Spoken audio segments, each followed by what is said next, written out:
Ryan and I had planned to celebrate our 10th wedding anniversary with a trip to Tibet. But he broke our promise. He said it was a crucial moment for the company's official IPO and that he couldn't leave. I understood. I was even about to cancel our hotel reservation in Lhasa. But then, a notification popped up on my phone, confirmation of a successful check-in. Guest, Ryan. Room type, honeymoon suite for Ryan and Jenna. I had always thought Ryan was just a workaholic, someone who lacked romantic instincts only because he was too focused on his career. I never expected that he had already chosen love, just not with me. I stared at the message for half an hour. In front of me was the suitcase I had just retrieved from the car, ready to be placed back into the closet. But on my phone was proof that Ryan had checked into a hotel in Tibet. He had taken his secretary, Jenna, with him. I thought of the message he had sent me just yesterday. Babe, this is an important time for the company's IPO. I can't go to Tibet with you right now. Once the company goes public, I'll make it up to you, okay? I have a business trip for the next few days and I'll be really busy. I might not be able to reply to messages or answer calls. Please don't be mad. I had replied simply, okay, take care of yourself. So this was all just a cover for his trip to Tibet with Jenna. His social media was filled with business-related posts, painting the image of a dedicated corporate elite. But that didn't matter. I could find whatever I needed, because Jenna, his young secretary, couldn't help but show off to the world how much her boss adored her. At 1 a.m. she updated her social media. They say that if you confess your love in the place closest to the sky, even the heavens will hear you. Below was a grid of 9 photos. Every single one featured her and Ryan, fingers intertwined beneath the crystal-clear blue sky. The sight of it burned my eyes. I knew those hands too well. Ryan's long, slender fingers and the faint mark on his ring finger where his wedding band had been removed. Friends commented under her post, "Why aren't you showing your boyfriend's face?" Jenna replied, "Because I want him to belong only to me." Every single day after that, she posted updates, from Lhasa to the Karola Glacier, from Shigatse to Everest Base Camp, from Namtso Lake. I let out a bitter laugh. They were following the itinerary I had meticulously planned for my own trip to Tibet. The vacation I had dreamed of was now theirs to enjoy. On the last day, Jenna made another post. "In the presence of the divine, he told me he wants to marry me." The attached photo showed Ryan's hand, now wearing a traditional Tibetan-style wedding ring. His fingers were intertwined with hers. I turned off my phone screen. Ryan and I had been married for 10 years. Tibet was the place we had always wanted to visit together. We had promised to go there for one of our wedding anniversaries. And now, on our 10th anniversary, he had gone, just with someone else. I had thought we would hold hands and grow old together. But vows change. Our love ended in the 10th year of our marriage. Jenna had been working as Ryan's secretary for just a year. She had started as an intern at his company during her senior year of college. Young, beautiful, full of energy, endlessly curious about the world. She loved anything thrilling, including her married boss.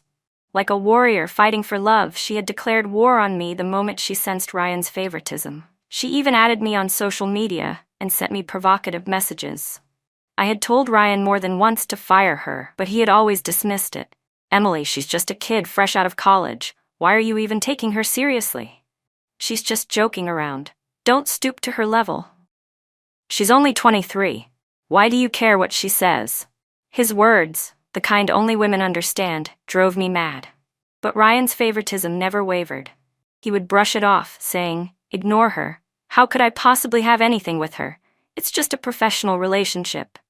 Yet every time Jenna called, he would walk away from me without hesitation. That's when I knew his heart had already changed. On the 8th day of their trip, I received a call from the hospital. "Hello, is this Miss Carter? Your husband is at Central Hospital. He injured his leg. Please come immediately." A buzzing filled my head. Injured? I rushed to the emergency room, just in time to overhear the nurses chatting at the desk. "Where did Ryan go?" "It's time for his injection." My legs went weak. I nearly collapsed. "Isn't his wife pregnant?" "She had a miscarriage scare, so he went to the obstetrics department." Honestly, what was she thinking? 3 months pregnant and still running off to Tibet? Crazy. She was rushed to the hospital as soon as they landed. Didn't the doctor just say it? No strenuous intercourse in early pregnancy. They were way too careless. The bleeding? Don't they even know this basic knowledge? They're a loving couple. They probably couldn't hold back. Didn't you hear? They went to Tibet for their honeymoon. An older nurse interrupted their gossip, her voice firm. Enough. They're not a married couple. Patient privacy is none of your business. I called Ryan's wife half an hour ago to inform her. Now keep quiet. Oh my God. So Ryan went to Tibet with another woman and ended up losing the baby? I thought she was his wife. Shh, stop talking. If someone hears, we'll be in trouble. Ryan and I had been married for 10 years. He never wanted children. He made me promise that we would be a child-free couple. I loved him. So despite pressure from both of our families, I agreed. I lived with him all these years as a child-free couple. But now I had just found out that he was having a child with someone else. So it wasn't that he didn't want kids. He just didn't want them with me. I walked up to the nurse's station. Excuse me, I'm Ryan's family. He injured his leg, right? Where is he? Several nurses exchanged glances, their expressions filled with sympathy. He's in the obstetrics department. His secretary is experiencing signs of a miscarriage. She's in surgery. I turned and walked straight to the obstetrics office. Facing the doctor, I confirmed again. Jenna is 3 months pregnant? The doctor glanced at me and nodded. The ultrasound confirmed she's 12 weeks along. Your friends were really careless, traveling to Tibet while newly pregnant? The altitude sickness must have been awful. You people are way too relaxed about this. But don't worry, they're young. As long as she recovers properly, they can always have another. The doctor's casual words sent a sharp pain through my chest. Her husband just signed the consent form for the surgery, the doctor added. I lowered my gaze to the form. Under relationship to patient, the signature read, Ryan, husband. I walked to the obstetrics waiting area. Ryan was standing outside the operating room. The moment he saw me, he jumped to his feet. I didn't say a word, only looked at him. You went to Tibet? I finally said, with Jenna. His face turned even paler. Panicked, he reached for my hand. Emily, are you mad at me? I didn't mean to keep it from you. It's just, Jenna said she'd never been to Tibet before. Her birthday wish was to visit. Since our trip was already canceled, I figured there was no point wasting the reservations, so I took her instead. I was afraid you'd misunderstand, so I didn't tell you. I pulled my hand away from his grasp. She's 3 months pregnant, isn't she? Ryan quickly tried to explain. Babe, don't overthink this. Listen to me. I pressed my lips together. 3 months. Ryan, the baby is yours, isn't it? I watched as the color drained from his face. His lips trembled. He shook his head. No. I only signed the consent form because she has no family here. As her boss, I had no choice. That's all. Emily, you have to believe me. Nothing happened between us. I stood up. Ryan, do you even believe the words coming out of your own mouth? You know exactly what you did in Tibet. Didn't you promise Jenna you'd marry her? Didn't you vow your love in front of the gods? Then what am I? My voice was cold. Was our 10-year marriage just a joke to you? We need to take a step back and think things through, I said, my tone steady. When you figure out what you want, we can talk again. With that, I turned and walked away without looking back. Behind me, Ryan's voice called out desperately. Emily, Jenna and I are innocent. You can't just accuse me like this. I ignored him. I didn't even look at the nurse's expressions as I walked out. I walked straight out of the hospital. Before I even got home, I received a message from Jenna.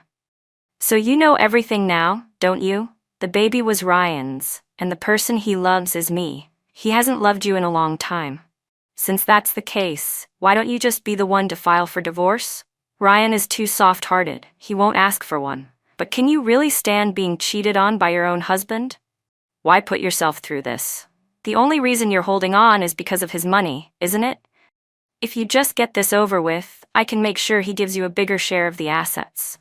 He's such a great man. How could someone like you deserve him? A successful man will always want a child. You can't even have kids, and all you do is sit at home like a parasite, doing nothing. How do you even have the face to stand beside him? Tell me, do you really think you deserve the title of Mrs. Carter? I let out a cold laugh. A parasite? Jenna had been with Ryan for too short a time. She didn't know the truth. Ryan's company had been built with my money. The connections and resources that helped him grow were all mine. Even the documents for his company's IPO had been prepared by me. I was the one who lifted him up to this position, and I could just as easily crush him, shattering everything into pieces. The day Ryan was discharged from the hospital, I still went. After all, we were still legally married, and discharge procedures required a family member. As I approached the hospital room, I saw Ryan gently helping Jenna out of bed. "I'll go handle your discharge papers," he said softly. As he supported her, his voice turned impatient. "Did you have any idea how much trouble this miscarriage has caused me? I told you to be careful, but you just had to be reckless. And now, not only is the baby gone, but even Emily found out." Jenna pouted and kissed his cheek. "I know, baby. I messed up. If I had known about your plan earlier, I would have cooperated with you better." Ryan nodded. "The company's IPO is at a critical stage. I can't afford any slip-ups. I still need Emily's help. Stay away from her for now, and don't get too close to me either. Once the company goes public, I'll talk to her about the divorce. For now, just go home. She'll be coming to pick me up soon, and I'll find a way to smooth things over with her. When this is all over, what's stopping us from being together?" Jenna wrapped her arms around him, pressing a kiss to his lips. "My husband, you're so smart and capable. What am I going to do? I can't stand being apart from you for even a second. Hurry up and get this IPO done. I want to marry you right away. Just the thought of you lying in bed next to that woman drives me crazy." The two of them kissed deeply, their voices intimate and sickening. Every sound echoed straight into my ears. I'd been about to push the door open, but I slowly pulled my hand back. Without saying a word, I turned and walked out of the hospital. Taking out my phone, I made a few calls. Withdraw all investments from Ryan's company immediately. Draft a divorce agreement. I'll send over some documents soon. Also, halt all work on the IPO preparation for his company. Effective immediately. My lawyer was efficient. Within no time, the divorce papers were drawn up and delivered straight to Ryan. But Ryan didn't come looking for me first. Instead, it was his parents who reached out. They lashed out at me in the family group chat. "Emily, do you even have a conscience? Ryan gave up having children for you. He never once complained that you didn't work. And now, at the most critical moment of his company's IPO, you're filing for divorce? Who do you think he's working so hard for? Isn't it for your family? How could you do something so heartless? Or is it because you're using my son's money to support some boy toy outside? Ryan didn't dare oppose you when you insisted on being child-free. He was even willing to cut off the Carter family bloodline just to be with you."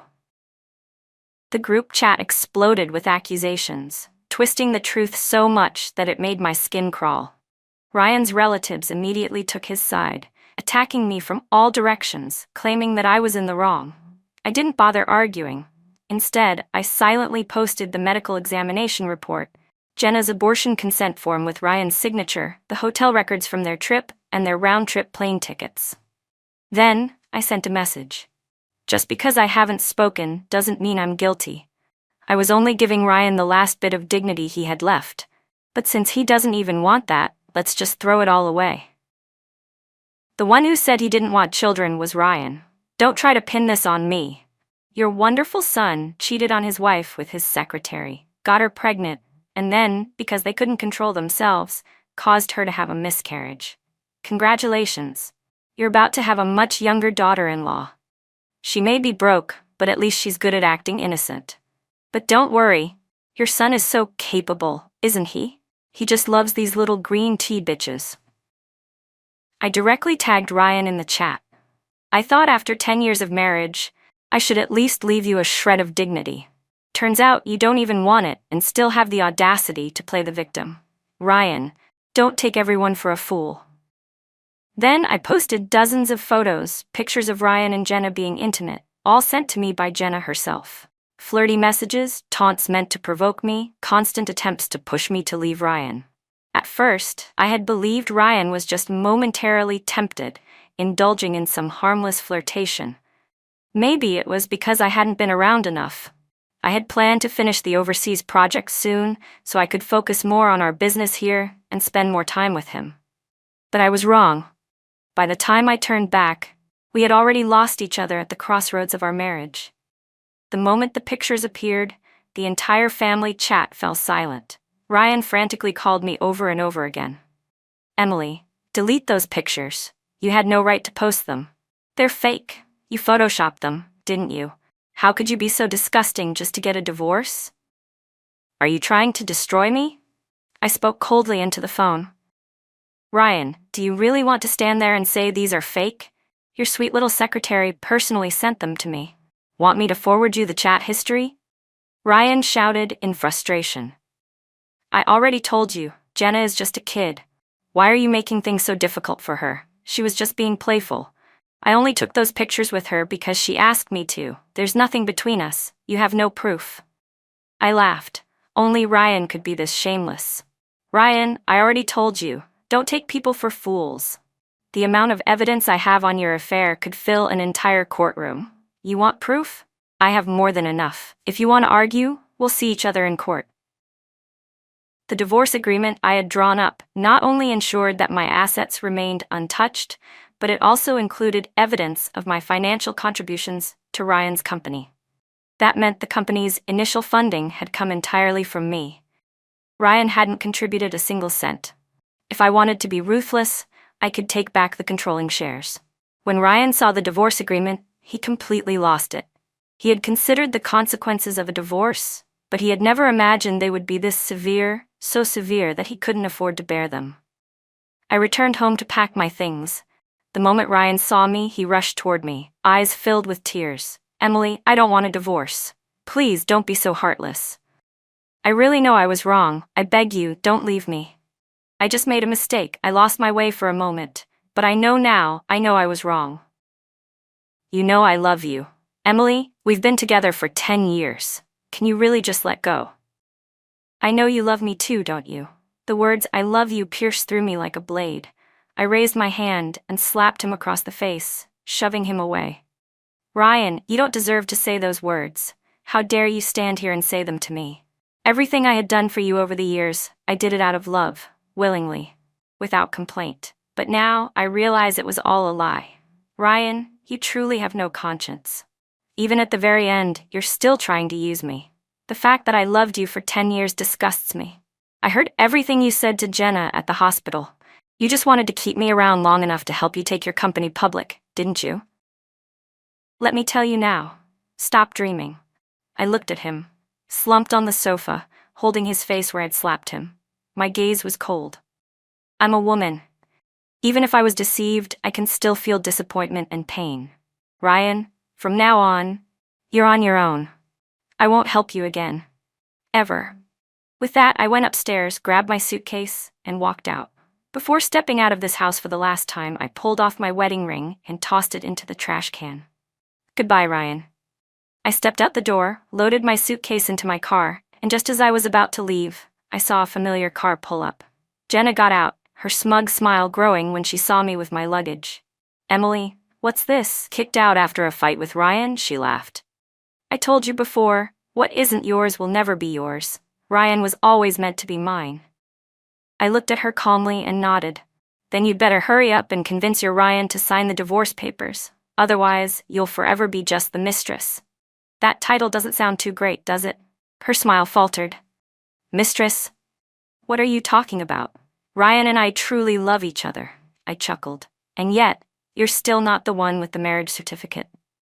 Her face twisted with anger. You're the loser here, Emily, can't you see? You're outdated. These days, the one who isn't loved is the real outsider. Who even cares about a marriage certificate anymore? Love is everything. If Ryan really wanted to be with you, why did he take me on a trip instead of spending your wedding anniversary with you? I smiled faintly. Oh, sweetheart. Let me teach you something. When the time comes, you'll see just how important a marriage certificate really is. And that time had already come. I had gathered all the evidence of Jenna and Ryan's affair, and through my contacts, had it leaked onto Jenna's university's official forum overnight. In less than 24 hours, Jenna became infamous for being a homewrecker. Every flirtatious picture, every conversation, every message she had sent to provoke me, they were all posted for the entire student body to see. The university's online forum exploded. Oh my God, this girl goes to our school? How embarrassing. I don't even want to admit we go to the same university. Mistresses these days really have no shame. How could she do this? The guy is at least 10 years older than her. Is this what they call sugar daddy success? Damn, she really skipped a few decades of hard work, huh? But seriously, the wife is rich and beautiful. What was this guy thinking? Does he just like young girls? By the next day, the university had recalled Jenna, immediately terminating her internship and summoning her for an official investigation. Ryan stormed into my office, eyes burning with rage. Emily, I never thought you could be this vicious.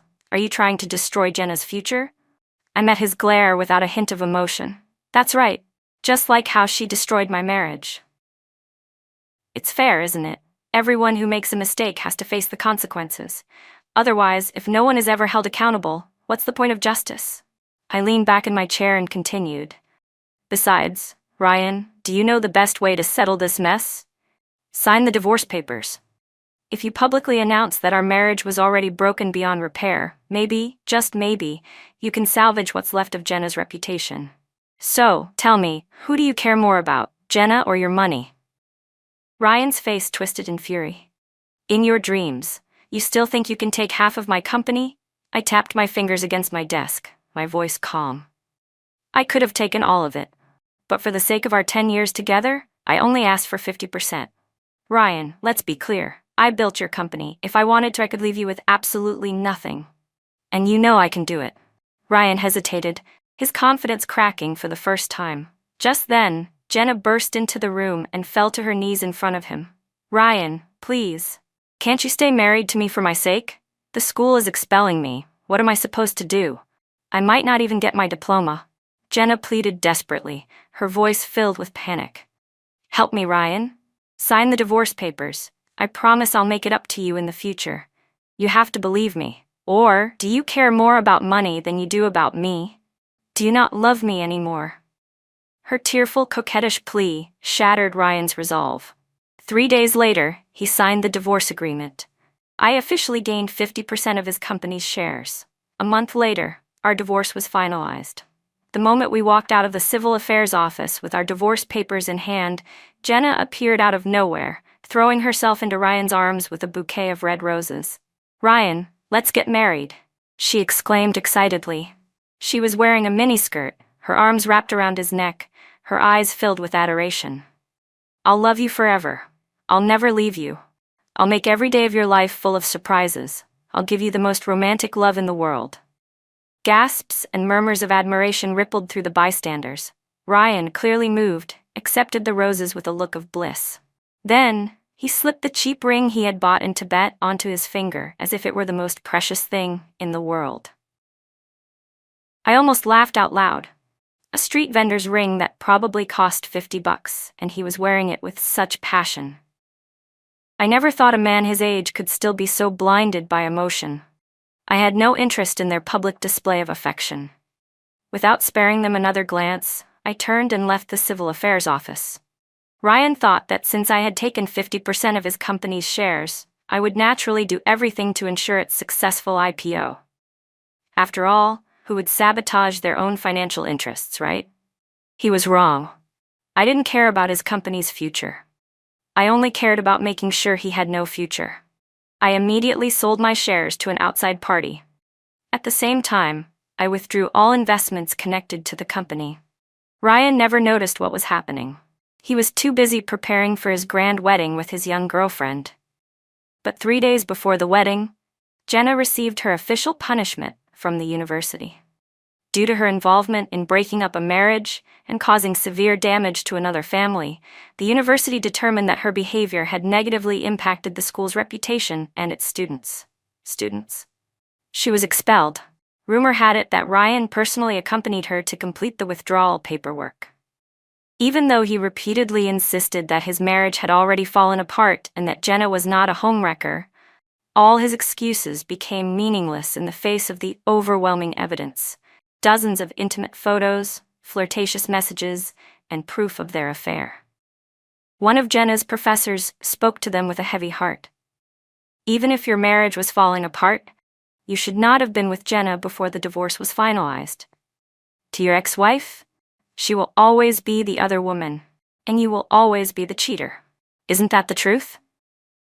As they were leaving campus, a male student blocked their way. He was young, dressed in a plain white t-shirt and jeans, with a face full of youthful energy. His bright eyes burned as he looked at Jenna. "Jenna, this isn't who you are," he said, his voice shaking. "Why are you with this old man? Did he force you with money?" He then turned his gaze to Ryan, filled with anger and disgust. "You shameless bastard. You're a middle-aged man seducing a college student. Have you no shame? Jenna is 10 years younger than you. How can you even stomach this? Look at yourself in the mirror. You're old enough to be her father." Ryan's face darkened instantly. His age difference with Jenna had always been his insecurity. To prepare for his wedding, he had been working out, trying desperately to maintain his physique. But in the presence of true youth, no amount of effort could hide the wrinkles forming on his face, the slight sagging of his skin, clear evidence that he was aging. Furious, Ryan threw a punch. "Who the hell do you think you are? You dare talk to me like that? Do you even know who I am? Jenna and I are getting married." The young man staggered back, his cheek instantly swelling red. Other students who had been watching couldn't stand it anymore. "Oh wow, so having money means you can just come to our school and hit people now?" someone muttered. Jenna, seeing the young man's swollen face, hesitated. She bit her lip and turned to Ryan. "Why did you hit him? He's just a kid. Why are you even arguing with him?" she said, her voice softer than usual. "He didn't mean it, Bowen. You don't understand my relationship with Ryan. Just go back to class, okay?" But Bowen wasn't willing to back down.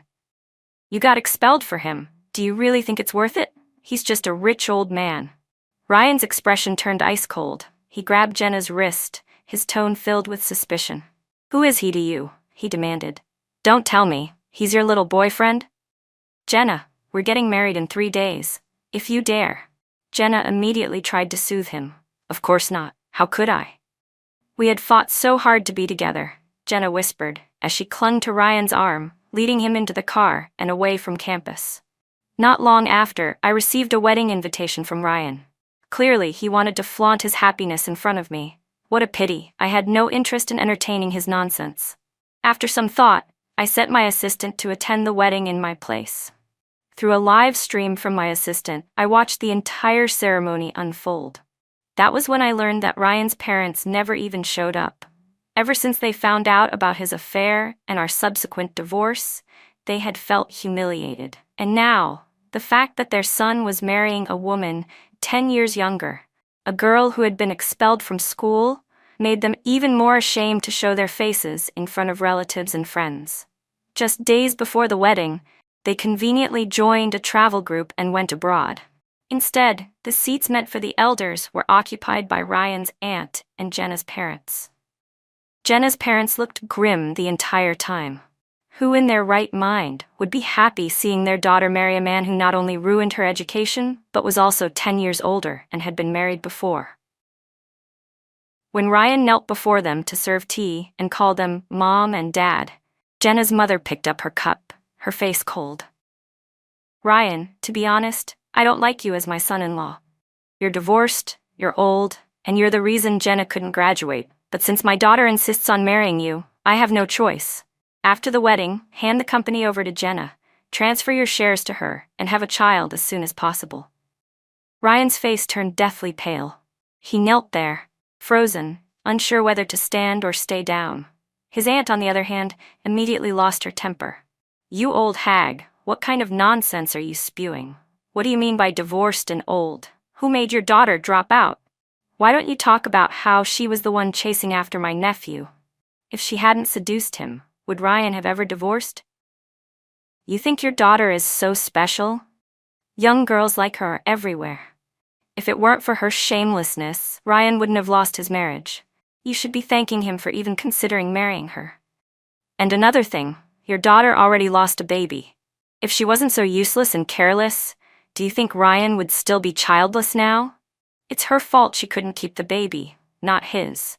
The entire wedding hall fell into stunned silence. Guests began whispering. "Wait, so Ryan really did cheat?" I thought it was just rumors, but they actually had a baby? And then she lost it? Is he insane?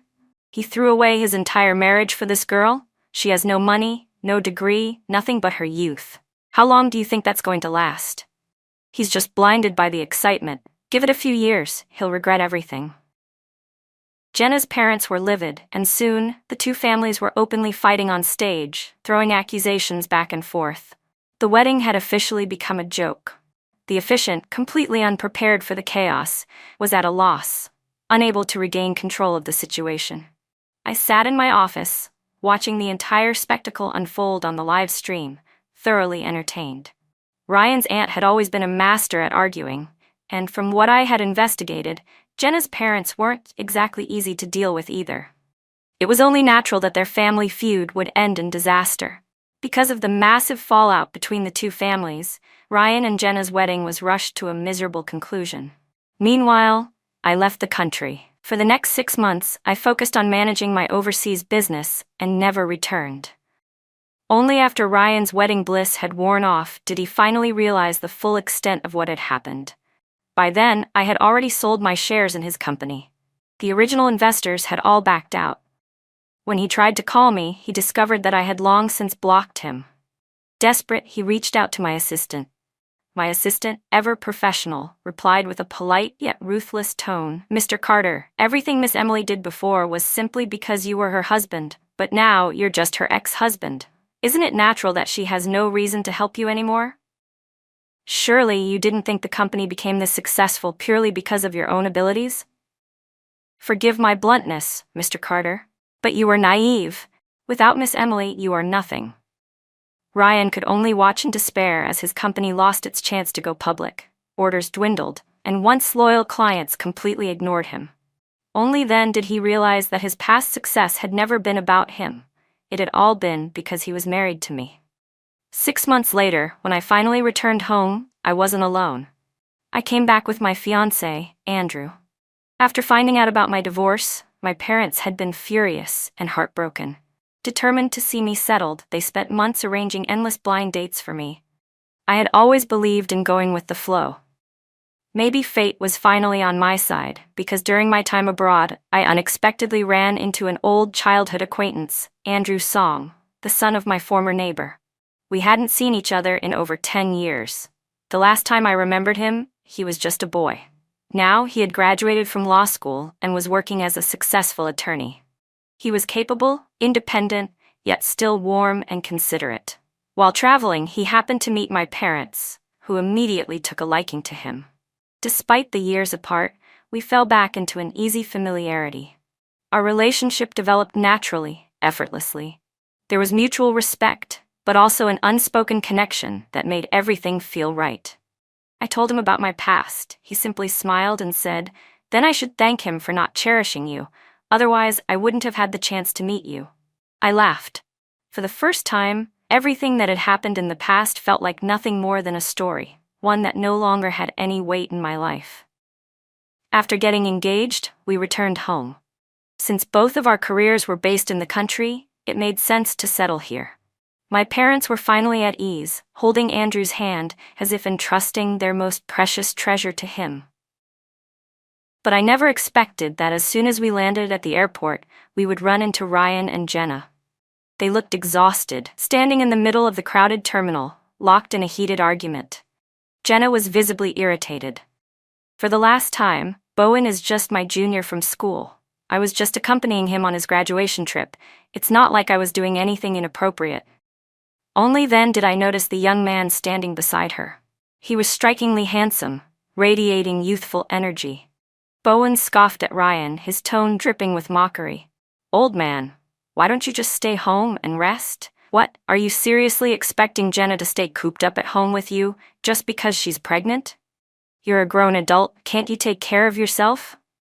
I was the one who invited Jenna on this trip. She married you, not sold herself to you. Can't she have her own friends?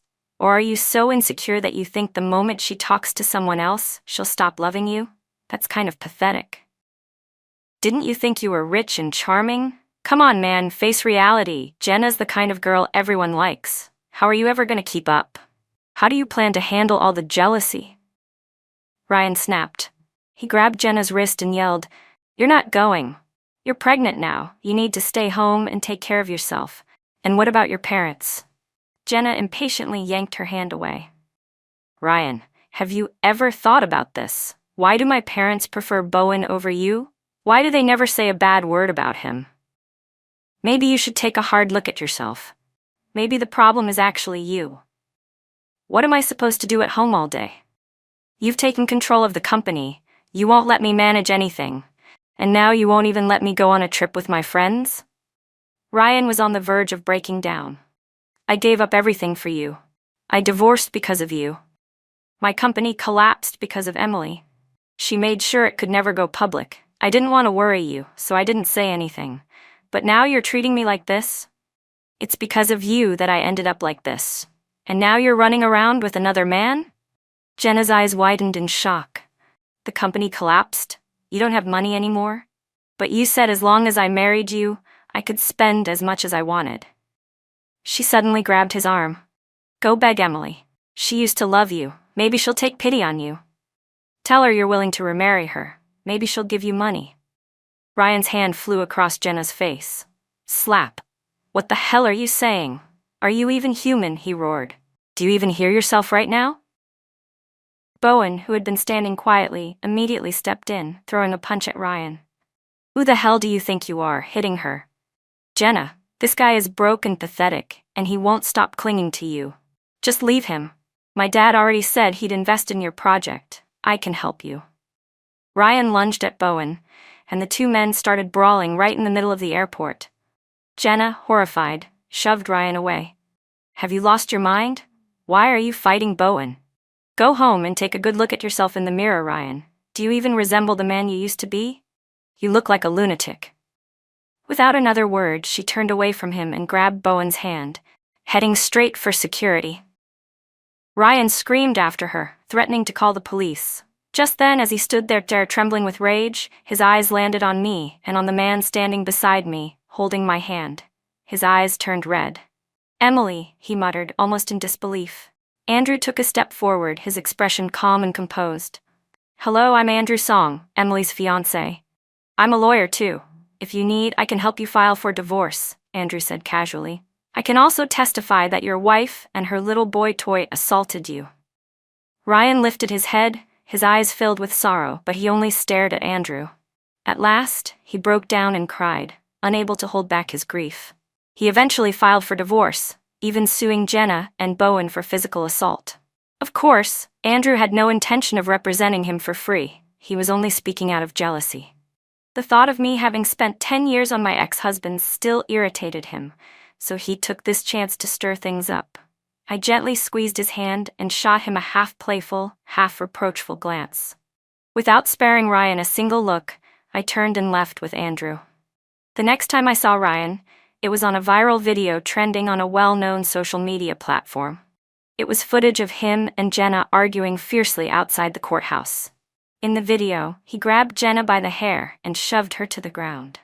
The scene had been recorded by onlookers, and because the video went viral, netizens quickly dug up their past scandals. I watched the drama unfold as though it had nothing to do with me, thoroughly entertained. Smiling, I shared the gossip with Andrew. But before I could enjoy it further, he snatched my phone away. "Pick me up after work tomorrow," he said. When I went to pick Andrew up the next day, I unexpectedly ran into Ryan and Jenna again. The divorce verdict had been finalized. There was little to divide, no significant assets, only a mountain of debt. Ryan spotted me and looked like he wanted to say something, but before he could, Andrew walked out of his office. Holding a bouquet of champagne roses, his favorite, I leaned in and kissed his cheek. "Hubby, you've worked hard today." Andrew froze for a second before his expression shifted. "Wait, does that mean you're agreeing to marry me?" I wrapped my arms around him and teased. "Well, when are you going to propose?" He chuckled, pulling me into the car with him, his laughter filled with joy. Ryan stood alone at the courthouse entrance, the wind brushing past him. At that moment he finally understood. He had lost everything, and there was no going back. There were 2 children in our family, but only one could go to school. My kind-hearted younger sister, Lily, gave up her spot for me, while she went on to marry the village chief's son. During those freezing winters, I rode my old bicycle to school wearing a thin, tattered coat, while Lily wore a bright red wedding dress and was carried off to the only two-story house in the village. After finishing high school, I worked at a construction site, earning money to pay for my tuition. Lily, with her belly swollen in pregnancy, strutted around proudly. "Come on, sis," she'd say smugly. "All that studying isn't as good as marrying a good man like I did." Years later, after graduating from college, I returned to my hometown with an investor. The village chief welcomed us warmly, hoping to earn some money from the upcoming land compensation. Lily, who had already given birth to 3 daughters, stood in the middle of the field, yelling furiously. When she saw the young, well-dressed investor standing beside me, her eyes turned red with jealousy. A life like that should have been mine, she must have thought. Overcome with rage, she pushed me into the rushing mountain stream. When I opened my eyes again, I had gone back 15 years in time.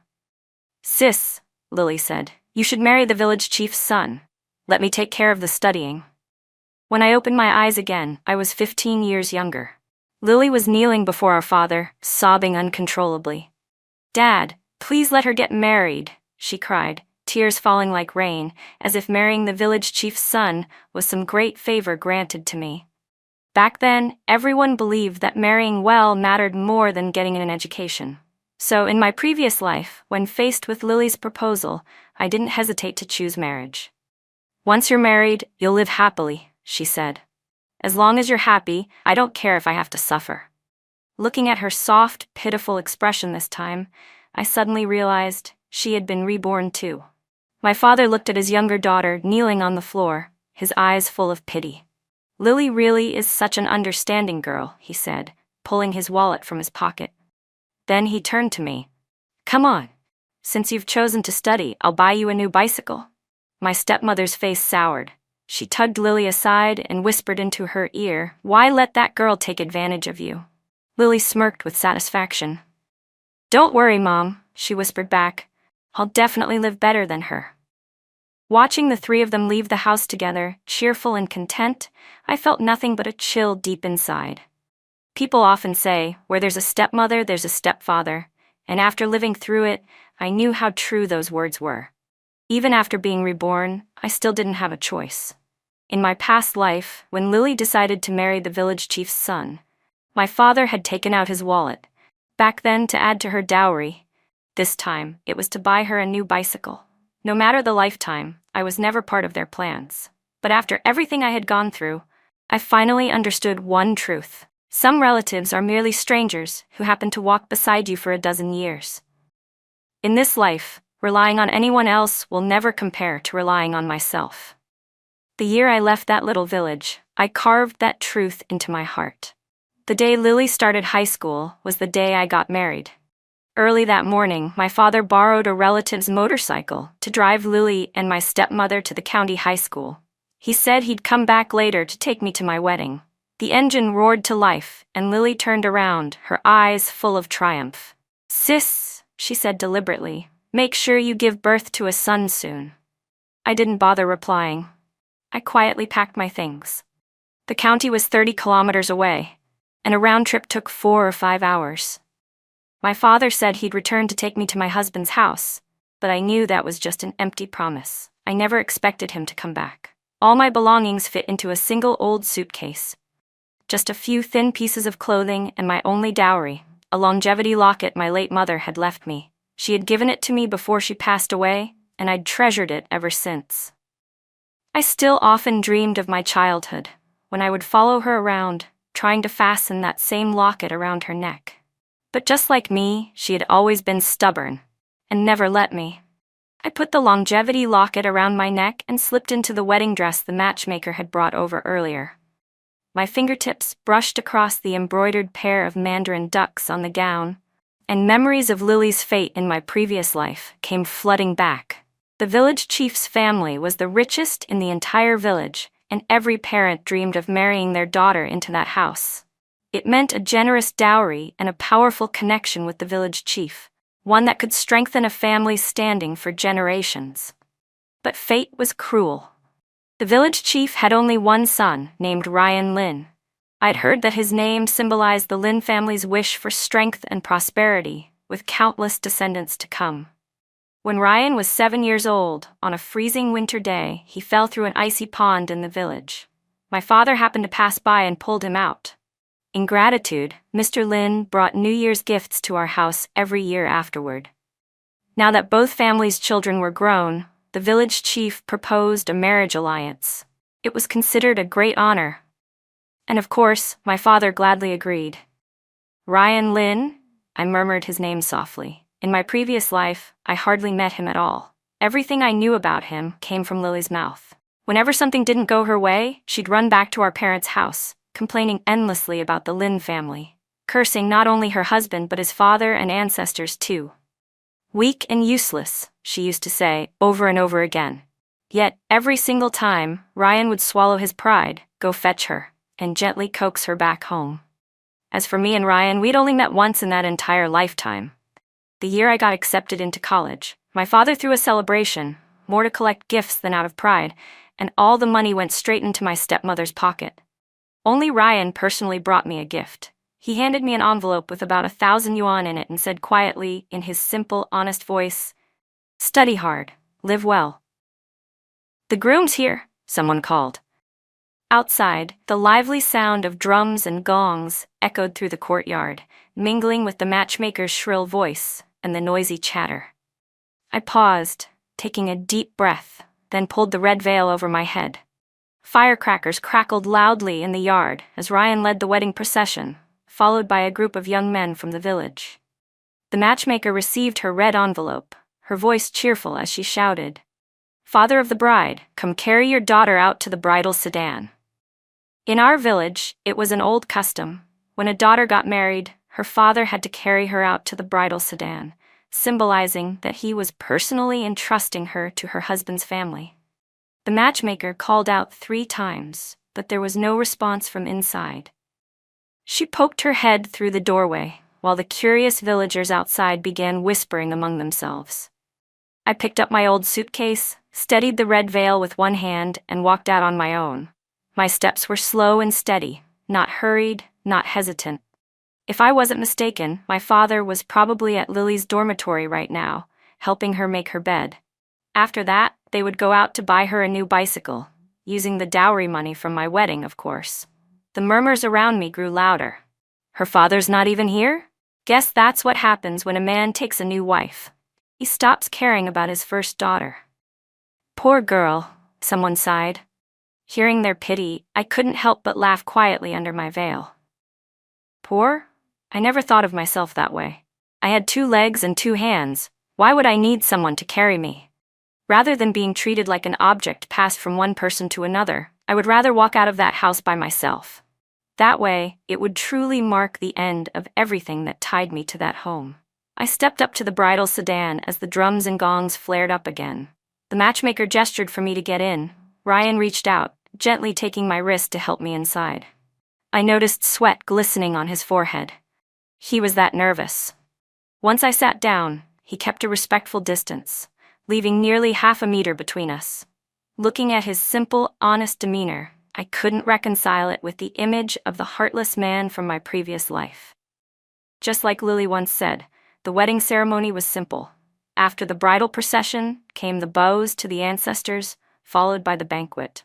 In the blink of an eye, night had already fallen. The bridal chamber was on the 2nd floor of the Lin family home, decorated in a modern style, elegant and neat, like something from the city.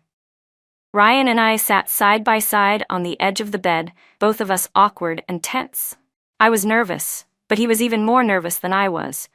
I shifted a little closer and whispered, "How about we get to know each other first? We can figure the rest out later." He pressed his lips together and gave a shy nod. "All right." Seeing how red his face had turned, I couldn't help but sigh inwardly. I reached for his hand. "Come on, lift the veil for me. Otherwise, all I can see is red." As soon as he lifted the veil, his face flushed an even deeper shade of crimson. The shy atmosphere between us was quickly shattered by the roar of a motorcycle engine outside. Dad and my stepmother had arrived. I glanced at the digital clock on the wall. It was already past 8 in the evening. My in-laws had gone to their room early, around 7, to give us some privacy. But now, the noise from that motorcycle had woken the whole house.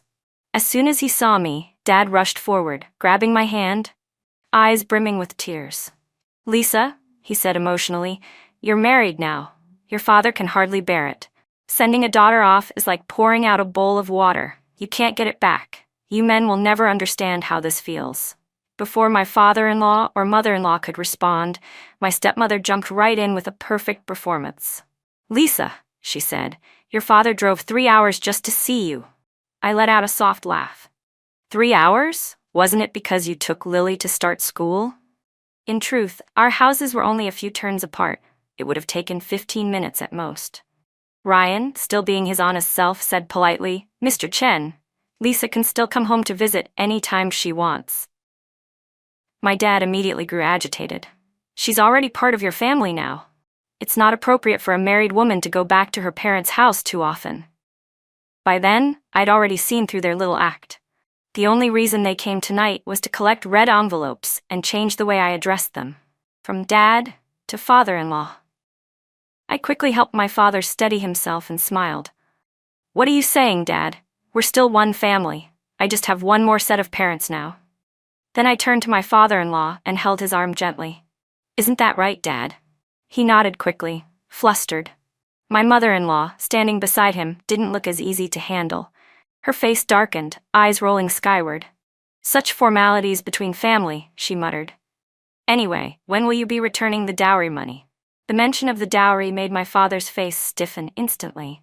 My mother-in-law's eyes widened in surprise. "The dowry isn't with you?" she asked. I nodded, then turned to Ryan, my tone half playful, half reproachful.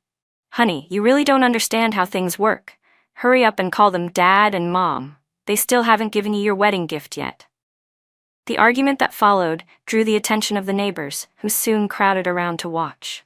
With no other choice, my father reluctantly pulled out 200 yuan, his hands shaking. My stepmother tugged at him to leave, both their faces pale. Before they could go, I called after them with a smile. "Don't forget to return the dowry, okay?" The next morning, I got up early, but my mother-in-law was already awake before me. Taking advantage of her absence, I cleaned up all the trash left from the wedding, sweeping every corner of the house, upstairs and down. When I finished, I even prepared a hearty breakfast for everyone. In my previous life, when Lily had married into the Lin family, she'd been spoiled beyond measure. I remembered how radiant she'd looked every time I saw her back then, smiling, glowing, full of pride, and every time she returned to visit our parents, she made sure to brag about how well the Lin family treated her, never forgetting to mock me in the process. I never argued with her. In this world, there's no such thing as unconditional affection. Even my own father couldn't give me that. Ever since he married my stepmother, it was as if he'd gone blind to me. No matter how much I suffered, he acted like he couldn't see. That's why I've always remembered one thing clearly. People only love and respect you because you still have value to them. Later on, when Lily gave birth to 3 daughters, no one even bothered to take care of her during her confinement period. I looked at the dining table I had set so carefully. It was full of steaming dishes. I called Ryan and my father-in-law down to eat. Since my mother-in-law hadn't arrived yet, I didn't touch the food either. I sat quietly waiting for her. After putting in this much effort, I figured there wouldn't be much left for her to criticize me about. When Ryan noticed I wasn't eating, he set his chopsticks down too. "I'll wait and eat with you," he said. This man, so honest, yet so stubborn. I had already noticed that since last night. Although my father-in-law was the village chief, it was clear that the one who truly made decisions in the Lin family was my mother-in-law. Her name was Diana Lin, and she was known throughout the village for her sharp tongue and fierce temper. If I wanted to live peacefully here, I'd have to win her favor first. It wasn't until the food had gone cold that my mother-in-law finally appeared. I hurried to reheat everything and set it back on the table. "Do you usually do this much work at home?" she asked sharply. I nodded. "Quick hands," she said, narrowing her eyes. "Not like that pampered girl everyone talks about. Maybe marrying you was the right decision after all." She put down her chopsticks and reached into her purse, pulling out 8 thick bundles of cash. I realized then that she must have gone to retrieve the dowry money for me earlier that morning. The moment I saw the money, my eyes lit up. Inside, I felt a wave of joy. Finally, I had some capital to start something of my own. But just as I reached out to take it, she pushed my hand away. "Who said you could touch this? There are 80,000 here. I'll leave 20,000 for your parents." She pulled out a bundle, split it in half and handed me one portion. "This part's for you. I'll keep the rest safe." I held the 5,000 yuan in my hands, feeling unwilling beyond words. But under this roof I had to keep my tones sweet. "Thank you, Mom," I said softly. Her hand froze for a moment. Clearly, she hadn't expected me to call her Mom. She said nothing more, simply continued eating, but I noticed her chopsticks moving food into my bowl. "Don't work too hard around the house," she said finally. "If people see, they'll say I'm bullying my new daughter-in-law." I smiled faintly, holding the 5,000 yuan. Still, it was only half of what I needed to get started. Ryan, seeing that I wasn't entirely happy, stayed silent beside me, not saying a word. In some ways, Lily's old criticism of him wasn't entirely unfounded. "Do you have any savings of your own?" I asked. He nodded. "I can lend you 5,000, he said. "You can pay me back later." Without hesitation, he pulled the money out and handed it to me. I took it and began counting the bills, unable to hide my grin. He stood there quietly, watching me. "What's wrong? Aren't you going to work?" I asked, glancing up. He hesitated. "Today's our first day of marriage. I wanted to take you to the county for a little trip." I laughed and gave him a playful punch on the arm. "You could have just said that, instead of making me guess." Ryan had a motorcycle, so he drove me to the county town. Our first stop, at my request, was a bookstore. I wanted to buy a few books on agriculture to study on my own. In my previous life, I had majored in agricultural management, but when it came to practical skills, I couldn't compare to Ryan. I picked out a few books, along with a notebook and some pens. But as luck would have it, just as we reached the cashier, I ran into Lily. She was holding onto the arm of a man, standing so close their shoulders touched. The two of them looked flustered, yet intimate, as they flipped through a book together. I caught a glimpse of the title, "The Fiery Little Maiden." My God. Forget how absorbed they looked. At this hour, she was supposed to be at her school's morning study session. Lily noticed me too. For a brief moment her eyes flickered with panic, but she quickly regained her confidence, clearly because she'd seen Ryan standing beside me. Compared to the man at her side, Ryan did look a little rustic. A little plain. Lily stepped toward me in her little high heels, swaying her hips as she stopped in front of me. "Lisa," she said in that syrupy tone of hers. "What a coincidence. You came to the county too? Oh my, you're even buying books.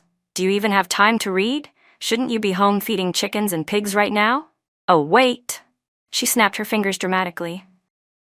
"I almost forgot. You should be busy giving birth to a few little piglets yourself." Her voice sounded cheerful, but her eyes betrayed a cruel sharpness. Every word she used to mock me now was exactly what she had gone through herself in the last life. Back then, my mother-in-law had also helped her retrieve the dowry money. But after being goaded by my stepmother, Lily had become convinced that my mother-in-law wanted to keep the money for herself. Out of spite, she snuck into my in-laws' room one night and stole every last cent of the dowry. Not only that, she even took my mother-in-law's heirloom jewelry. After that, rumors about her spread all over the village. Life in the Lin family became unbearable. Apart from giving birth to one son, she had no way to maintain her dignity. Over the years, she gave birth to 3 daughters and suffered 2 miscarriages. The village women mocked her behind her back, saying she bred faster than the sows in the pen. In this life, she must have thought I would make the same mistakes she did. But I've always believed that fate doesn't have only one path. "Lily," I said calmly, "you know, getting into college isn't something you can do without studying. You can't just wing it." I meant it as sincere advice, but she brushed me off immediately. "What would you know?" she sneered. "This is my boyfriend. He's the son of the district director." I turned my eyes toward the man beside her and instantly recognized him. In my previous life, he'd once tried to pursue me too. But aside from that impressive title, the director's son was nothing more than a spoiled, womanizing scoundrel. I'd rejected him flat out before, humiliating him in front of his friends. After that, his entire group made my life miserable. They bullied me relentlessly, and even the teachers turned a blind eye. I survived only by refusing to break. The crazier I acted, the less they dared to touch me.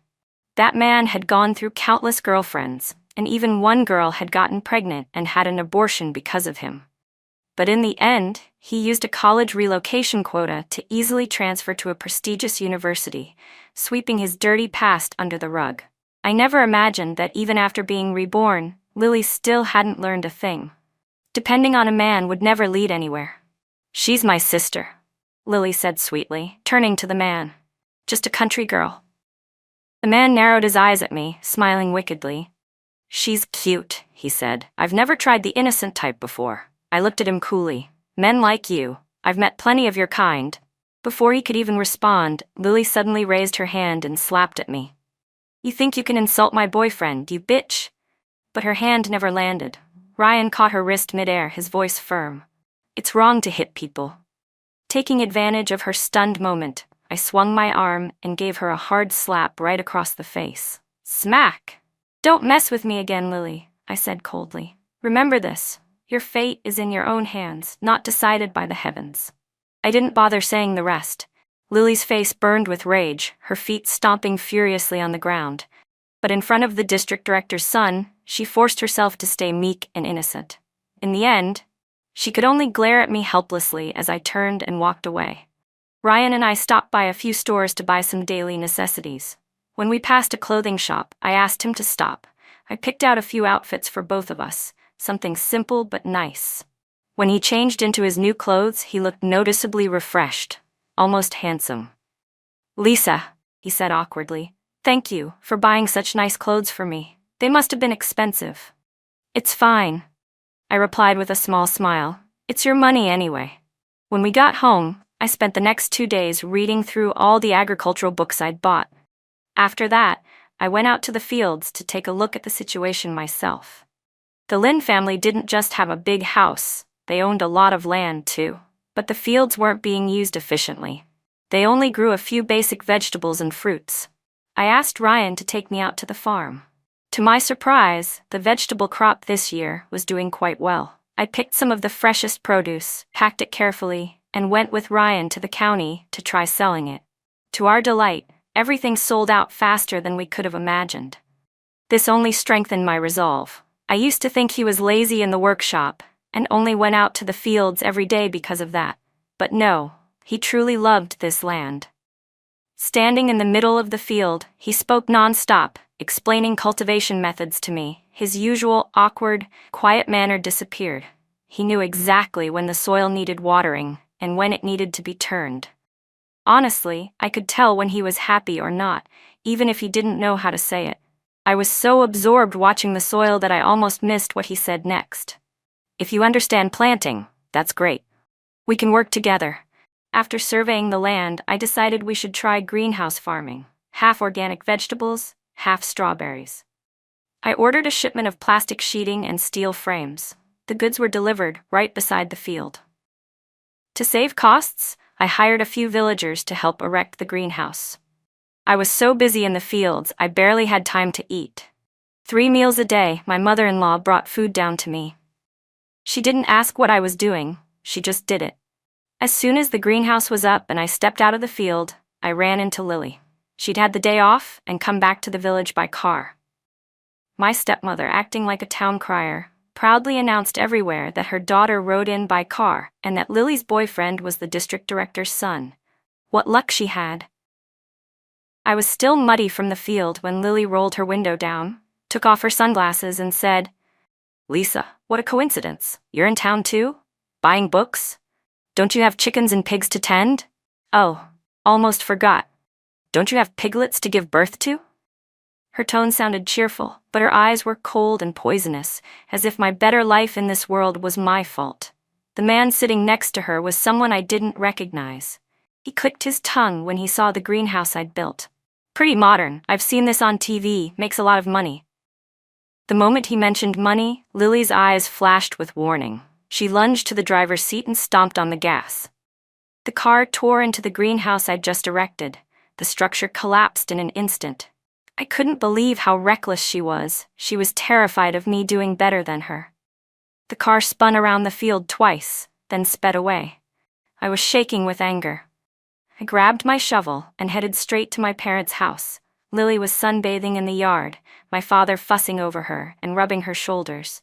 "You've been studying hard at school," he cooed, kneading her back. I snorted coldly. After all, she spent every day flirting with men. The man sitting beside her had a tattooed arm. When he heard me, he jumped up and started shouting profanities, even lifting a chair as if to throw it at me. "How dare you talk about my girlfriend like that?" My stepmother immediately collapsed to the ground, wailing in a tragic show. Neighbors quickly gathered to watch the commotion. My father tried desperately to calm things down. Lily raged. My stepmother shouted. And there I stood, shovel in hand, watching the farce unfold. I didn't say a word. I swung the shovel down hard onto Lily's backside. "Don't touch me again," I warned. "Remember this, your fate is in your hands, not decided by the heavens." Lily clutched her rear and dove behind the tattooed man. "My boyfriend is the district director's son. You can't lay a hand on him." I hesitated because a district director's son was not someone to provoke lightly, but the next instant a large metal basin fell squarely onto the tattooed man's head. I turned and saw my mother-in-law, Diana Lynn, leading the Lynn family up the yard in a fierce, triumphant procession. She grabbed the basin and kept bringing it down again and again, like some sort of club, raining blows on the tattooed men until they were battered. Lily clutched her head with one hand and her backside with the other, screaming at the tattooed man, "Call your father. Tell him to throw them all in jail." But the burly, tattooed man shrank back, cowering to the side, not daring to fight. "What kind of district director's son is this? So pathetic," my mother-in-law scoffed, waving her hand dismissively. "No need to bother, I've already made a call. Though I must say, I didn't know the district director had such a son." In the distance, the wail of police sirens grew louder. The tattooed man's face turned pale as he stammered to Lily, "Damn it, I'm not the district director's son. I'm his driver's kid. You're the one who told me to do this." Terrified, the two of them turned on each other, clawing and shouting like wild dogs. Moments later, a police car pulled up right in front of the gate. A man in a neatly pressed suit stepped out, his expression calm but stern. "What's going on here?" he asked. My mother-in-law stood tall, pointed straight at Lily and the tattooed man, and declared, "They caused a public disturbance." Lily froze, staring at my mother-in-law in disbelief. She had lived in the Lynn household for over 15 years in her previous life, yet she had never known my mother-in-law had any connection to someone as powerful as the district director. The district director glanced coldly at the scene, then ordered the officers, "Take them both away." Panic washed over Lily's face. She turned desperately to my stepmother for help, but the woman didn't even look at her. My stepmother and father finally stumbled forward, clutching at my arm as if we were all still family. "Oh, come on now," my stepmother said with a forced laugh. "We're all relatives here. This must be a misunderstanding." The district director's face hardened instantly. "I'm on duty," he said flatly. "I don't discuss personal matters while working." He gestured sharply, and the officers dragged both my father and stepmother into the car as well. The entire crowd of villagers stood there, mouths open, stunned. No one had expected that in such a tiny village, someone could actually have ties to a district director. When everything was over, my mother-in-law invited the director back to our house. They were distant relatives, but even so, that still counted for something. As soon as he sat down, I hurried to bring out a plate of freshly cut fruit. He took a bite, nodded slightly, and turned to me. "You must be Lisa Chen," he said. I nodded politely. "I've heard you're starting a greenhouse project?" "Yes," I replied. Just thinking of my greenhouse being destroyed by Lily made my jaw tighten. "It's a good initiative," he said evenly. "Your startup subsidy has already been approved." "Really?" I gasped, my face lighting up. I couldn't believe it. Everything had gone through so smoothly. I smiled so wide I could barely close my mouth. My mother-in-law gave me a playful glare. "This girl never stops working. She's in the fields all day, then comes home and still finds something to do." Look at her, she's skin and bones. I knew her words sounded harsh, but in truth, she had already begun treating me as family. I smiled gratefully. Without hesitation, she reached into her purse and handed me a bundle of cash. Here, 100,000 yuan, take it and keep working on your project. I froze for a second, realizing she had truly kept the 80,000 from before safe for me and had even added to it from her own pocket. Thank you, Mom, I said softly. Her eyes reddened. Lisa, you suffered so much before you got married. I used to be strict with you only because I didn't want you to turn out like your stepmother. When you were little, I once saw a skinny little girl working alone in the fields, no adults in sight. I never forgot that. I hadn't realized that during all those years of hardship, when even my own father ignored me, someone had quietly cared. No wonder every time she passed by the edge of my field, there were always a few milk candies mysteriously left behind. Back then, even a single candy felt like a priceless gift. She wiped the tears from my cheeks. From now on, do whatever you want, my girl. Let me and Ryan handle everything else.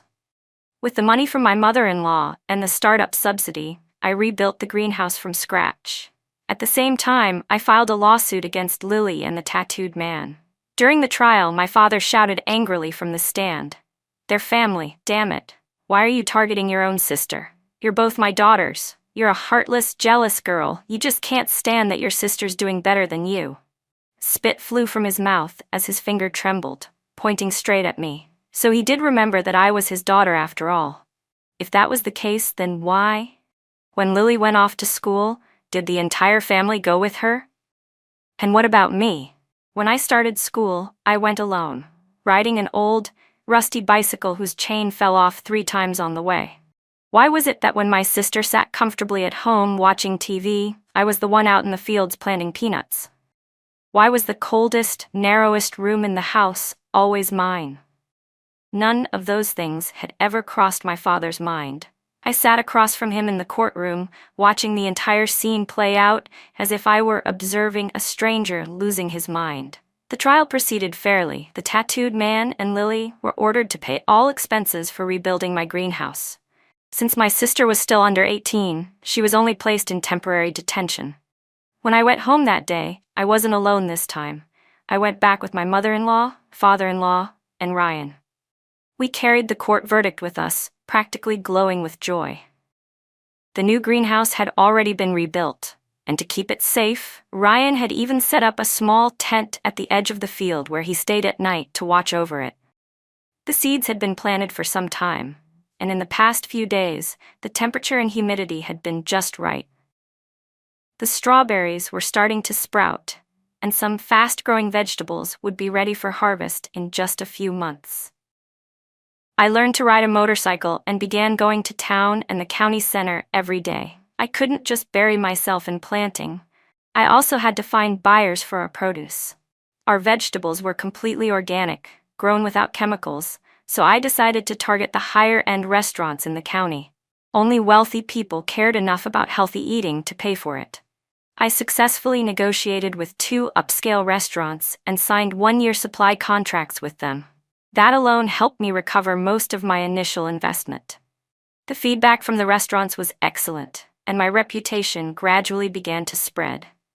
I reinvested part of the profit into expanding the farm, shared another portion with my in-laws, and kept the rest for myself. My mother-in-law took the money without hesitation and gave me her usual line, "I'll hold on to this for you." Business was growing steadily, and I set a new goal: to partner with the most prestigious restaurant in the city, Royal Garden. If I could sign a contract with them, it would guarantee a stable income for years to come. So I drove straight to the restaurant. Before meeting the owner, I decided to order a meal and sample their dishes first. By coincidence, the table next to mine was unusually loud, drawing my attention. When I turned my head, I froze. It was Lily and her family. "Mom, Dad," Lily said sweetly, lifting her wine glass with a practiced smile. "Dinner's on me tonight. Order whatever you want. Mr. Bada Zhao's paying for everything." She looked so pleased with herself, and when my gaze dropped, I noticed her belly had begun to swell slightly. She was pregnant. At that moment, the restaurant owner arrived to meet me. The moment he appeared, everyone's attention shifted to him. Lily immediately sprang up, eager to flatter him. Mr. Zhang, she said, I'd like to offer a toast on behalf of Mr. Zhao. The owner waved her off politely. Sorry, I have an important meeting to attend. Then he turned to me. I extended my hand first. Miss Chen, he said with a professional smile, welcome to Royal Garden. It's an honor to have you. I shook his hand. Behind me, Lily's eyes widened in disbelief. Her jaw dropped as if she couldn't process what she'd just seen. What? How could someone who just digs in the dirt and grows vegetables have this kind of connection? She muttered. As she spoke, she pretended to accidentally spill her glass of red wine all over me. Oh no, I'm so sorry, she said, feigning guilt. My hand slipped. I didn't even bother reacting. From beginning to end, she had always seen me as her enemy, terrified that I might live a better life than hers. But as for me, I had no time for her petty jealousy. My mind was too full of numbers, profits, and plans. I simply turned to Mr. Zhang and asked, could we move to a private room to discuss details? Seeing me ignore her entirely drove Lily crazy. She couldn't stand that I didn't even care enough to get angry. She rushed forward a few steps and grabbed my arm. Lisa, Lily said sharply, her voice dripping with arrogance. I'm now the young madam of the Zhao family. Who do you think you are to act so high and mighty in front of me? Are you even listening to me? She'd been dieting non-stop to keep her figure and please that so-called Mr. Zhao, so her grip was pathetically weak. I barely used any force to brush her hand away. It's the 21st century, I said coolly. You think being someone's young madam means anything? But Lily wasn't done. She leaned close to my ear, her voice full of smug triumph. I'm pregnant, she whispered. This time, you'll never catch up to me. The baby in my belly is a boy. He'll be the heir to the Zhao family. And you'll always be stuck in that little village, living like dirt beneath my feet. I let out a short laugh. Please, who has the time or interest to compete with you? I replied flatly. My indifference drove her mad. Her face twisted with fury as she spun around, ready to run off and find her Mr. Zhao for backup. But she had only taken a few steps when a shrill scream tore from her lips. She collapsed to the floor, clutching her stomach. She had slipped right on the puddle of red wine she'd thrown earlier. Wine mixed with blood spread beneath her, the two reds indistinguishable from each other. The ambulance was called immediately. Because she had been starving herself for so long to stay slim, her body was already weak and malnourished. The fall caused her to lose the baby. When Mr. Zhao finally arrived, he barely looked at her. You lost the baby? He said coldly. Then don't bother showing up in front of me again. With that, he turned and left. I, on the other hand, signed a long-term contract with Mr. Zhang, the restaurant owner, and proposed an additional idea. His restaurant would promote my new pick-your-own strawberry farm. While managing my organic produce business, I also began developing agricultural tourism. Some families in the village had houses left empty because they worked elsewhere, so I rented those homes. After simple renovations, I turned them into cozy homestays and built a small countryside resort. Though our village was remote, it was surrounded by rivers and mountains, perfect for tourism. With private cars becoming more common, city people were eager to escape into nature for fresh air. Schools began organizing field trips there, and even art students came to paint the scenery. By winter, all our homestays were fully booked. Seeing how much money I made, the villagers grew envious and started copying my business model. But they didn't know how to manage guests or understand what city travelers wanted. I left them to their struggles for a few days, waiting until frustration drove them to come seek my help. Before long, everyone in the village stopped calling me the Lin family's daughter-in-law and started calling me Boss Lisa. That was my mother-in-law's idea. She always acknowledged my abilities. I managed the business side of things while she took care of everything at home. Sometimes I couldn't help but think, so this is the life men always dream of. A warm home, a caring wife, children, stability. It really wasn't such a bad deal. Instead of renting out every house, I hired many of the village women to work for me. The company wasn't large, but I named it Harmony Estate. I signed profit-sharing contracts with each of them. All the homestays followed the same pricing and worked together, rather than competing. Every month, we held guest review meetings. Those with the best ratings received bonuses, while others got training and encouragement. It didn't take long for the whole village to transform. The gossiping aunties and idle housewives who used to sit around chatting now spent their days cleaning, decorating, and earning money. Conversations no longer revolved around whether someone had a son or a daughter, but about how to attract more tourists or what local dishes to serve. That little patch of land was no longer a man's world. The women who had worked themselves to the bone for years, once dismissed and overlooked, were finally claiming control over their own labor and their own worth. As for me, I was busier than ever. I bought a car and drove all over for business. Seeing how much I had earned, my stepmother showed up again, with my father in tow. Both of them came in crying, holding a bag of cheap corn cakes. "My poor girl, you've gotten so thin," my stepmother cried, rushing forward to hug me the moment she stepped through the door. "Look," my stepmother said brightly, "I made your favorite, corn cakes. I remembered how much you loved them, so I made some just for you." Corn cakes. Yes, I used to love them, back when one meal of 3 cakes was all I could eat in a day. Because every time I reached for a piece of meat, I'd get slapped 3 times across the face. My cheeks would swell, my stomach would ache with hunger, and only corn cakes dipped in water could fill me up. I curled my lips in disdain, then called the little dog in the yard over and broke the cake into pieces, tossing them to the ground. My stepmother's face darkened, but she didn't dare say a word. My father hurried to smooth things over. "Lisa, you're my flesh and blood," he said, his tone pleading. I almost laughed. Flesh and blood? For 10 months, my mother carried me, but you ignored us both. When she died, you turned away. And now, suddenly, I was your flesh and blood? He sighed heavily. "Lisa, you're rich now, but your father's getting old. I don't have a son, no one to honor my memory after I'm gone. You have to take care of your father in his old age." I frowned. "But Dad, I'm not your son. I'm not your heir. What right do I have to handle your funeral rites?"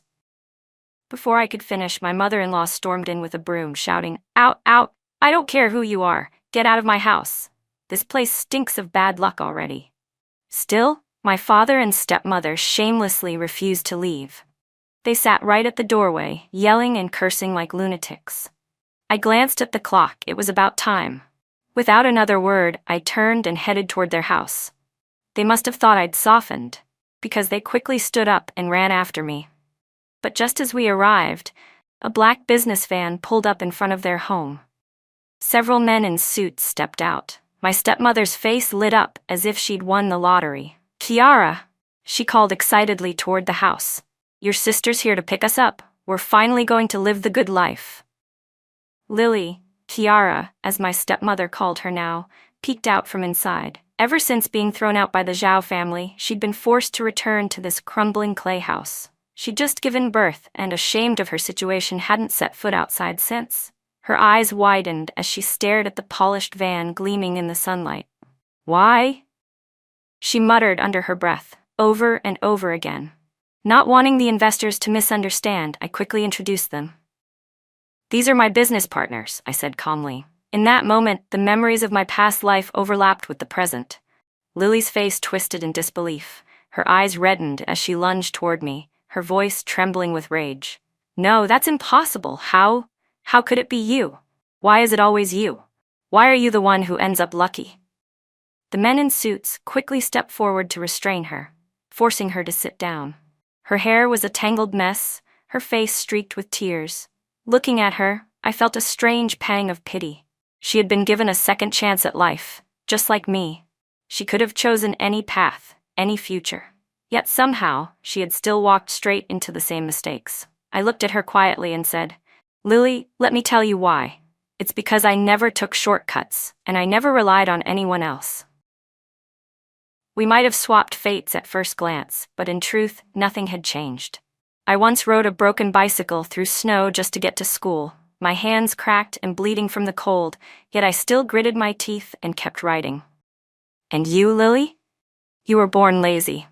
The moment you got to school, you started chasing rich boys. While I trudged through sleet and mud, you rode in their cars, selling your pride and your body for pocket money, pretending to be a high-class young lady. I studied desperately, endured humiliation from spoiled rich kids just to survive, never stopped fighting back, ate frozen buns in the corner of classrooms, and worked construction jobs until my shoulders were calloused and bleeding. And you? You sat in fancy cafes wearing off-shoulder dresses, fluttering your eyelashes at boys who couldn't even remember your name the next day. We seemed to live parallel lives, but our paths were always moving in opposite directions. Maybe that old saying is true, all roads lead to Rome, but the difference is, I walked there with my own 2 feet. You, on the other hand, spent your whole life waiting for someone else to carry you there. And that, right there, is why your road always ends in a dead end. You thought you could trade your beauty and your womb for comfort, but every choice you made was just another shovel of dirt on your own grave. She thought she could use her child as a ticket into wealth and status, but rich families had long since mastered the art of keeping the child and discarding the mother. I looked at her and gave a faint smile. "Lily," I said softly, "even if we were to start over 100 times, I still wouldn't lose to you." Lily froze for a second, then burst into hysterics. Meanwhile, the 2 investors who'd come with me walked a slow circle around my old family home. After a brief discussion, they made their decision. The house would be demolished and replaced with the new welcome gate for the village's tourist area. "Will there be compensation?" my stepmother immediately asked, her eyes lighting up with greed. She didn't even glance at Lily, who was still wailing on the ground. "Of course," I replied coolly. "That money will go toward covering the damages to my greenhouse. You remember the court ruling that was never enforced? Don't worry, I haven't forgotten." I gave them 1 week to pack their things and leave. Exactly 7 days later, they were gone. The official announcement was posted at the village gate. Our village had been selected as a model for a new countryside development project. The government allocated an investment fund and appointed me as the project manager. The old clay house where I'd grown up was soon leveled by an excavator. In its place stood a tall, beautiful stone archway that welcomed visitors to the village. The entire community buzzed with excitement, busier and happier than during the New Year. Everyone except Lily's family. Lily had lost her mind completely. She wandered around the village drooling, shouting nonsense. "I'm a live pig! I'm a live pig!" and sometimes even crawled into pigsties to lie there.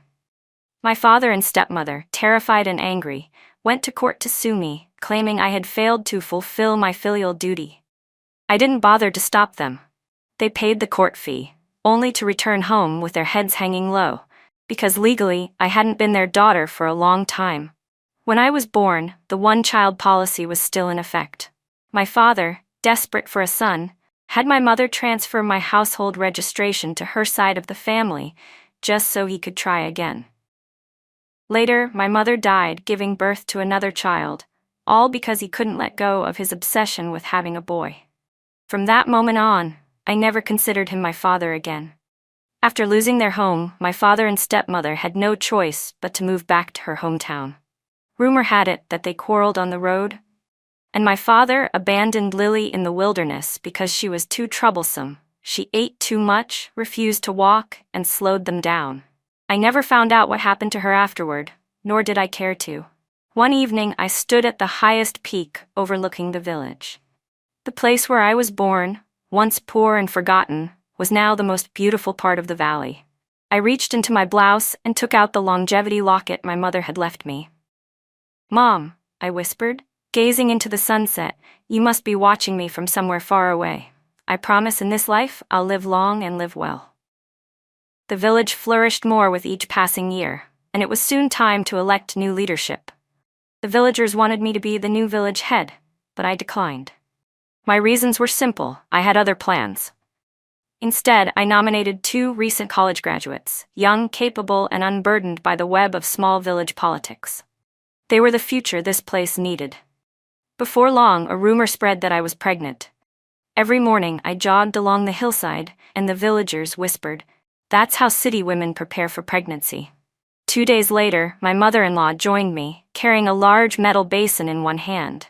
Anyone who dared gossip got smacked squarely with the basin. "What's wrong?" she would shout at them. "You that desperate to reincarnate into our family?"